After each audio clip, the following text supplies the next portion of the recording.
Good morning dear students, आज हम English का चैप्टर 7 पढ़ेंगे, द कैट्स पैराडाइज। ये स्टोरी जो है ये ली गई है एक इमली ज़ोला राइटर है जो फ्रेंच में लिखती है, फ्रेंच लैंग्वेज में लिखती है। उसी में से ये उसकी स्टोरीज़ में से एक स्टोरी ली गई है, ये कैट्स पैराडाइज। अगर हम ये तसव्वुर करें कि किसी दिन हम आएँ, हमारे स्कूल से आएँ या दफ्तर से आएँ, लेकिन हमारे पास कोई जगह नहीं हो जाने की, कोई घर नहीं हो, कोई घर का आराम नहीं हो, बिल्कुल हम सेफ़ नहीं हो, अनसेफ हो, और कितना अनकंफर्टेबल हमें फ़ील होगा, और बिल्कुल भी हमें कितना डर लगेगा, कितना कोई ना कुछ खाने को मिलेगा, ना कहीं बैठने को मिलेगा, कहीं जाने को ही नहीं मिलेगा। हम सोचते रहेंगे कहाँ जाए, क्या करें। ये हमें ये इस चीज़ का एहसास दिलाता है कि हमारा घर हमारे लिए क्या मायने रखता है। हमारा घर अगर छोटा हो या बड़ा हो, जैसा भी हो, वो एक आराम हमें देता है, एक प्रोटेक्ट हमें करता है, हमें बचाता है, बाहर की बहुत सारी आपदाओं से हमें बचाता है। आराम से हम बैठ सकते हैं, अपने मन मर्जी से बैठ सकते हैं। एक बाहर की दुनिया में ये हमारा घर जो है एक छोटा सा संसार है, छोटा सा वर्ल्ड है, छोटी सी दुनिया है हमारी, जो कि हमें हमारे पेरेंट्स का, हमारे माँ बाप का, हमारे बुज़ुर्गों का हमें प्यार मिलता है, उनकी तवज्जो हमें मिलती है, उस घर में उनका प्यार मिलता है, उनकी दुआएं मिलती है, और एक आराम मिलता है हमें अपने घर में। तो अब ये जो कैट्स पैराडाइज है, ये एक ऐसी ही कहानी है जो कि दो डिफरेंट चीज़ों जो कि आपस में बहुत जुड़ी हुई हैं लेकिन अलग है। दो जुड़ी हुई चीज़ें लेकिन अलग है। दो जुड़ी हुई चीज़ें हैं आज़ादी और आराम। ये दोनों चीज़ें आपस में जुड़ी हैं लेकिन ये दोनों चीज़ें आपस में अलग अलग है। और ये कहानी जो है ये इन्हीं दो चीज़ों पे आधारित है, आज़ादी और आराम। क्या ज़्यादा ज़रूरी है, क्या ज़्यादा अच्छा है, आज़ादी या आराम। ये एक कहानी है एक ऐसी बिल्ली की जिसका नाम लुई था, जो कि घरेलू बिल्ली थी। घरेलू बिल्ली मतलब जो पालतू बिल्ली थी, जिसको घर में पाला गया था। घर में उसको हर कोई आराम मिलता था। एक लेडी जिसकी वो पालतू बिल्ली थी, चेरी, लेकिन उसने एक एक्सपेरिमेंट किया। उसने सोचा, उसको बाहर की जो दुनिया थी वो उसको अपनी तरफ बुला रही थी, वो अट्रैक्ट हो रही थी उस दुनिया की तरफ। वो देखना चाह रही थी कि मैं घर से बाहर जाऊं। उसकी एक चाह थी मन में कि मैं घर से बाहर जाऊं, मैं देखूं, मैं बाहर की दुनिया जीऊं, मैं बाहर जो लोग आज़ाद, जो ये बिल्लियाँ आज़ाद घूमती हैं, सब आज़ाद घूमते हैं, इसमें शायद ज़्यादा कुछ मज़ा है, तो मैं यही देखूं। तो लेकिन उसके साथ क्या होता है, वो अंत में क्या करती है, उसको घर की कितनी याद आती है, क्या वो घर वापस आएगी, क्या वो बाहर की ज़िंदगी पसंद करेगी। तो ये सब चीज़ें लेकर ही जो ये कहानी हम पढ़ेंगे, ये सब चीज़ें उसी को लेकर हैं। बाहर की दुनिया में उसको खाना, घर में तो उसको आराम से हर वक्त खाना मिलते रहता है, सोने को मिलते रहता है, गर्माहट मिलती है। लेकिन बाहर जब जाती है उसको ठंड भी कितनी लगती है। उस सिचुएशन में वो क्या करती है, भूख लगती है, उस वक्त क्या करती है, खेलती है, बाकी चीज़ें करती है।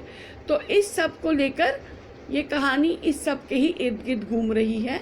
तो अब हम ये कहानी पढ़ते हैं। तो कहानी शुरू यूँ होती है कि जो लुई है वो बहुत ही किस्मत वाला बिल्ला है। वो बहुत आरामदायक ज़िंदगी व्यतीत कर रही थी, बहुत आरामदायक ज़िंदगी जी रही थी। और उसकी जो कंपेनियन थी, उसकी जो साथी थी, वो एक औरत थी जिसका नाम चेरी था। वो जो चेरी उसकी साथी थी, वो उसको सामन और कैवियर ही खाने को देती थी। सामन, SALMON, सामन, एल साइलेंट रहता है। सामन है, ये एक मछली का नाम है जो ज़्यादातर फॉरेन कंट्रीज़ में ही मिलती है। हिंदुस्तान में सामन वैरायटी शायद ही मिलती होगी, मुझे इसका अंदाज़ा नहीं है, शायद नहीं मिलती है हिंदुस्तान में। अगर मिलती भी होगी तो बहुत कम मिलती होगी। जो समुद्री एरिया है हिंदुस्तान में, अगर मिलती भी होगी तो वहाँ पर मिलती होगी।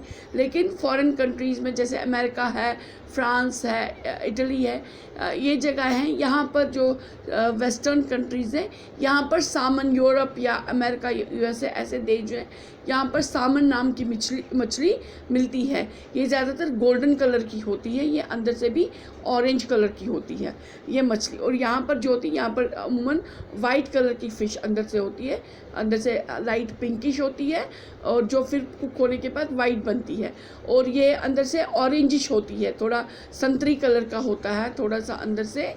तो बहुत टेस्टी होती है सामन, बहुत पसंद कर। सामन और केवियर होते हैं अंडे, मछली और फ्रॉग के अंडे को केवियर कहते हैं। जो मछली के अंडे होते हैं उनको केवियर कहते हैं। तो ये उसको उस लुइस को ये सामन और केवियर यही खाना खाने को मिलता था, यही टेस्टी खाना वो उसको देती थी। साथ में उसके पास एक नरम गद्दा था, नरम पिल्लो था, सिरहाना था, जिस पे वो बैठी रहती थी, आग के सामने गर्माहट लेती थी और नरम कोजी बिस्तर पे, बड़े आरामदायक बिस्तर पे बैठा रहता था। लेकिन तब भी जो ये लुई था, ये अपनी गर्दन लंबी करके हमेशा खिड़की के बाहर देखता रहता था। मैं कब बाहर जाऊं, मैं कब बाहर की दुनिया देखूं। जो ये बाकी बिल्लियाँ जो बाकी ये छतों पे घूमते रहते हैं, छतों पे स्लाइड करते रहते हैं ऊपर से नीचे ऐसे, जिसको हम कश्मीरी में रिकिन वारांच के रिकिच वासान, जैसे हम स्लाइड करते हैं रिकी वासुन, जैसे बर्फ़ पे भी स्लाइड करते हैं तो रिकिच वासान, तो वैसे ही वो करना चाहती थी। और खुले आसमान में, सूरज में, आफताब में वो घूमना चाह रहा था ये बिल्ला जो था लुइस। तो ये सब ये चीज़ें करना चाह रहा था, लेकिन वो उसी अपने जो ये इसका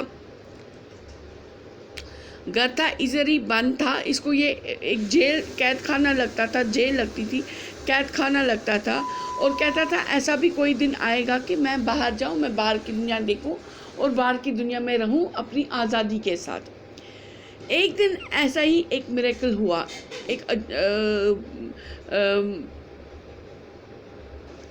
एक दिन उसकी ये ख्वाहिश पूरी हो गई।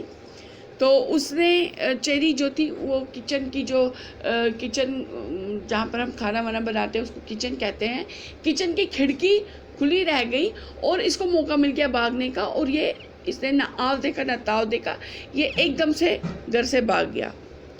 और जब ये भागा तो अपने साथ ही जब बाहर आया, सड़क पे पहुंचा, घर के बाहर पहुंचा, तो ये कहने लगा हाउ ब्यूटीफुल, बहुत खूबसूरत। और बहुत ही धीमी आवाज़ में, बहुत ही हल्की आवाज़ में खुद अपने के साथ ही ये कहने लगा। और उसको ऐसा महसूस हुआ कि वो खुले आसमान की खुशबू, ये आफताब की खुशबू, फूलों की खुशबू, हवा की खुशबू, ये वो सब कुछ सूंघ सकता था, क्योंकि वो पहली बार ऐसे बाहर आया था, आज़ादी की सांस ले रहा था। वो जो वो अंदर बंद था, हमेशा चाहती उसकी बाहर जाने की, वो आज पूरी हुई। और वो लग रहा था, उसको लग रहा था मैं आज़ाद हूँ। और उसको वहाँ पर इन सब के साथ साथ उसको एक प्यारी सी खुशबू आई। एक किस्म की ब्रेड होती है क्रिसेंट्स, जो कि वहाँ पर ब्रेड बनाई जाती है, बेक की जाती है वहाँ की बेकरीज़ में।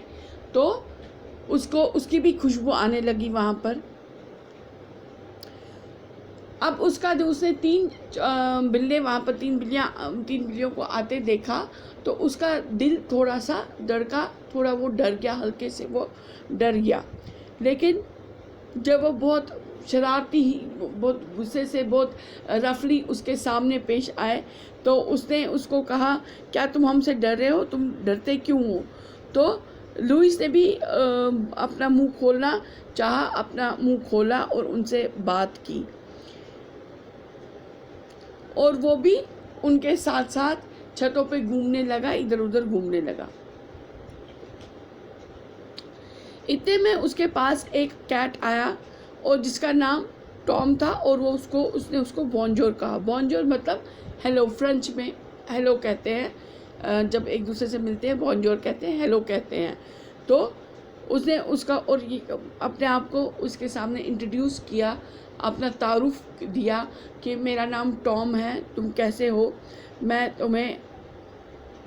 मैंने देखा है तुम इस दुनिया के लिए नए हो, तुम इस दुनिया को जानते नहीं हो, और मैं खुश हो जाऊंगा अगर मैं तुम्हारा टीचर बनूंगा, अगर मैं तुम्हें सिखा सकूं कि ये जो नई दुनिया है तुम्हारे लिए, यहाँ पर कैसे रहते हैं। तो लुई ने बड़े ग्रेटफुली, बहुत ही अदब के साथ ये जो उसकी ये बात थी उसको माना, और अब उसको एक नया बिल्ली दोस्त मिल गई थी, एक नई दोस्त मिला था जो बिल्ली थी। और लुई जो था अब वो जल्द ही टॉम करता था, जो टॉम कहता था वैसा ही करने लगा, और उनकी गैंग में उनका जो ग्रुप था उसमें शामिल हो गया। वो उनके साथ सड़कों पे घूमने लगा। वो गटर का पानी पीते थे तो लुई भी गटर का पानी पीने लगा, और उसको वो गटर का पानी, नाली का पानी इतना मीठा लग रहा था जितना उसको दूध की क्रीम भी मीठी नहीं लगती थी, इतना उसको मीठा ये गटर का पानी लग रहा था, और उसको सब कुछ अच्छा लग रहा था। उसने जब फीमेल कैट्स को आते देखा, उस बिल्लियों को आते देखा, बड़े अदब के साथ वो उनको हेलो कर रहा था, गुड डे कह रहा था, लेकिन उन्होंने उसको बड़े बेरुखी से उसको पीछे धकेला। तो टॉम ने उसको बताया, तो तुम ऐसा मत करो, तुम्हें बहुत सारी ऐसी फीमेल कैट्स मिलेंगी, तो अपने में मस्त रहो, तो इनके इस हरकत पे ज़्यादा ध्यान मत दो। और वो चलने लगे, वो धूप की गर्माहट को सेकने लगे, और उस धूप में चलने लगे, उसके सूरज आफताब के नीचे चलने लगे, खुले आसमान के नीचे चलने लगे, आफताब की रोशनी में चलने लगे, उसकी गर्माहट में चलने लगे। लेकिन अब लुई जो था उसको अब भूख लगने लगी, तो उसने एक छत के ऊपर से देखा। उसने टॉम से पहले पूछा, छत के ऊपर ही टॉम से पूछा कि भाई तुम लोग क्या खाते हो, छतों पे क्या खाते हो। तो टॉम ने कहा जो कुछ भी हमें मिले हम वही खाते हो। तो लुई जो था वो थोड़ा सा शर्मिंदा हो गया ये पूछने के लिए, क्योंकि उसने कभी भी फूड को हंट नहीं किया था। हंट मतलब ढूंढना, और फूड मिल जाना, उसको तो सामने खुद ही मिल जाता था, उसको कभी ढूंढ के छीनना नहीं पड़ा था फूड को, उसको हमेशा फूड मिल जाता था। अब उसको वो शर्म आई कि उसको अब ढूंढना है, उसको अब हंट करना है फूड। अब वो इधर उधर फूड के लिए देखने लगा, खाने के लिए देखने लगा, और उसको डर लगने लगा क्योंकि उसको बहुत ज़्यादा भूख लग रही थी। उसको डर लगने लगा कि मैं क्या करूं, अब भूख बहुत लग रही है, क्योंकि उसको इस चीज़ की आदत नहीं थी। अचानक से उसकी नज़र पड़ी कि एक घर की खिड़की से अंदर उसकी नज़र गई कि एक आदमी खाना बना रहा था। तो उसने देखा कि वहाँ जो खिड़की थी, खिड़की के पास ही उसने मीट का एक पीस रखा था, तो जो उसको बड़ा टेस्टी लग रहा था। तो वो गया उसके खिड़की के अंदर, उस मीट के पीस पे जंप किया और वो लेने लगा। लेकिन इससे पहले कि वो बाहर भाग जाता, उस आदमी की नज़र गई और उसने उसे झाड़ू से खूब धोया, खूब मारा। तो इतना ज़ोर से मारा कि उसके मुंह से वो मीट का पीस निकल गया। अब वो फिर से जब उसको मारने लगा तो उससे पहले ही जो बिल्ला था, लुई था, वो वहाँ से भाग गया, भागने में कामयाब हो गया। तो अब उसको टॉम ये सब देख रहा था। टॉम ने उसके कहा कि जो ये टेबल पे घरों में टेबल पे जो ये खाना सजा होता है, ये हमारे लिए नहीं है। रात होने तक हमें इंतज़ार करना पड़ेगा। रात होने के बाद जो डस्टबिन्स होते हैं, जो बाहर कूड़े में खाना पड़ा हुआ मिलता है, जो लोग फेंक देते हैं, हमें वही ढूंढना होता है और हमें वही खाना होता है। इस चीज़ से लुई जो है वो थोड़ा डर गया कि मुझे पूरे रात होने तक का इंतज़ार करना पड़ेगा, तब तक तो शायद मैं भूख से मर जाऊंगा। लेकिन जो टॉम था उसने बड़े ही शांति से, बहुत ही आराम से उसे कहा, तुम ये सब सीख जाओगे। जैसे कि कोई सेज हो। सेज मतलब जैसे साधु होते हैं या कोई बहुत बड़ा पीर या मौलवी जैसे होते हैं, तो बड़े आराम से वो कोई बात समझाते हैं। तो उस वक़्त उससे वो वैसा ही लगा और उससे टॉम ने लुई के साथ वैसे ही बात की कि तुम ये सब सीख जाओगे।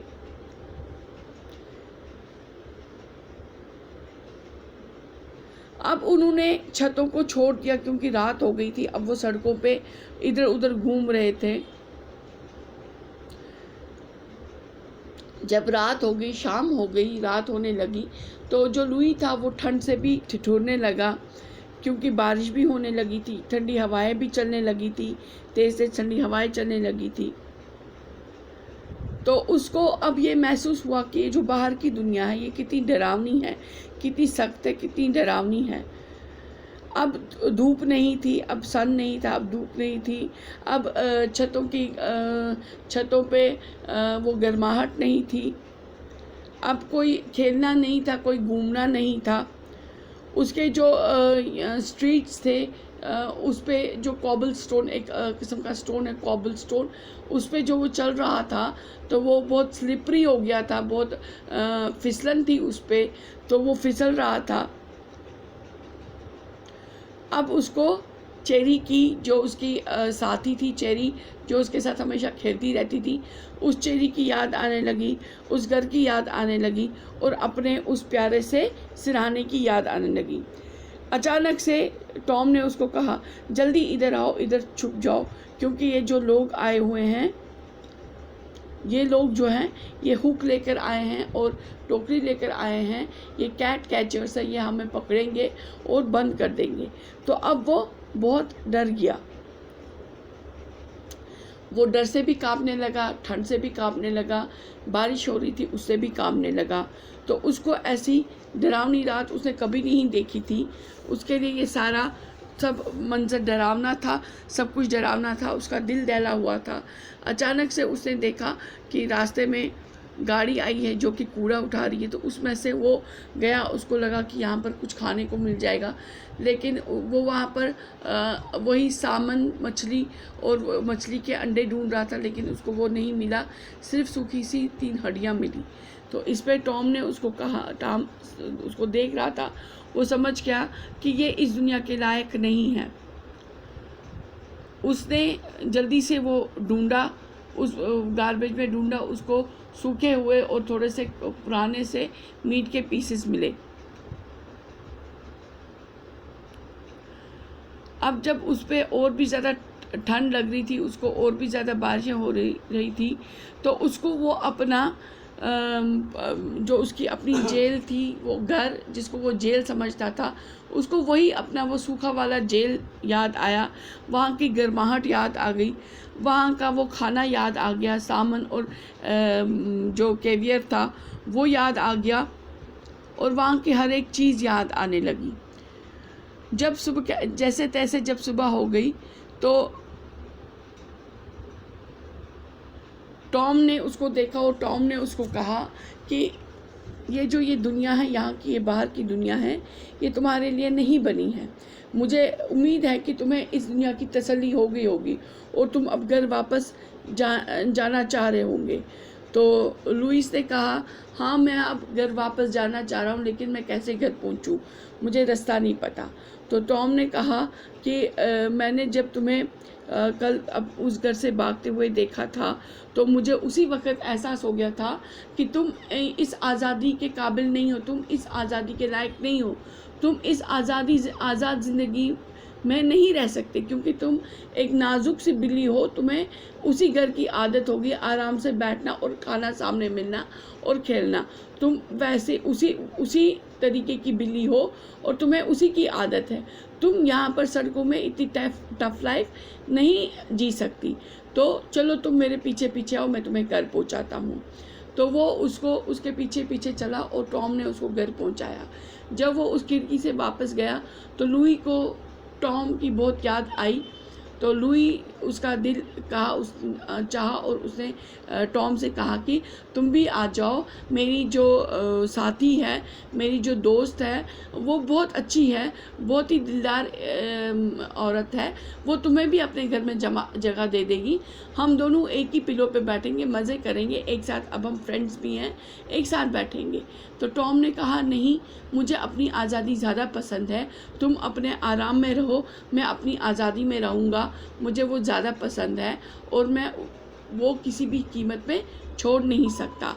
तुम जाओ, तुम उधर, तुम इधर नहीं, तुम बाहर की दुनिया में नहीं रह सकते, तुम उधर ही रहोगे, तुम उधर ही रह सकते हो और उधर ही रहोगे, तो तुम जाओ, कोई बात नहीं, मेरी फ़िक्र मत करो। और टॉम अंदर गया, चेरी ने चिल्लाया, चेरी ने उसको प्यार से डांटा, यू बैड बॉय, तुम बुरे लड़के, तो और उठाया, उसको प्यार किया, उसके साथ खेला और वो उसको अपनी गोदी में उठाया उसने, तो और उसको मछली के अंडे खाने को दिए। और फिर टॉम जो था फिर से अपने पिलो पे बैठ गया, उसी आग के सामने बैठ गया, अपने आप को उसने आलस से बैठ गया, अपने आप को खींचा, जैसे कि हम अपने आप को स्ट्रेच करते हैं, वैसे ही उसने भी स्ट्रेच किया और बैठ गया, जिसको हम कश्मीरी में कहते हैं कार्ड काडून, वैसे ही उसने वो अपने आप को स्ट्रेच, अपनी बॉडी स्ट्रेच की और आलस में बैठ गया वहाँ पर आग के सामने और आराम करने लगा। तो अब ये जो थी, ये एक बिल्ली का पैराडाइज था, एक बिल्ली का जन्नत थी एक बिल्ली के लिए, जो कि बाहर की दुनिया में नहीं रह सकती थी। तो अब ये बच्चों, अब ये यहीं पर हमें ये कहानी पता चलती है कि जिसको घर में आदत हो आरामदायक ज़िंदगी व्यतीत करने की, वो बाहर की सख्ती ज़्यादा बर्दाश्त नहीं करता है। तो जैसे कि इस बिल्ली के साथ हुआ। तो आज के लिए इतना ही। आज हम ये कहानी यहीं पर ख़त्म कर देते हैं। तो नेक्स्ट वीडियो में हम इसके टेक्सचुअल जो एक्सरसाइज है वो पूरी करेंगे। तब तक के लिए bye, take care, stay home, stay safe.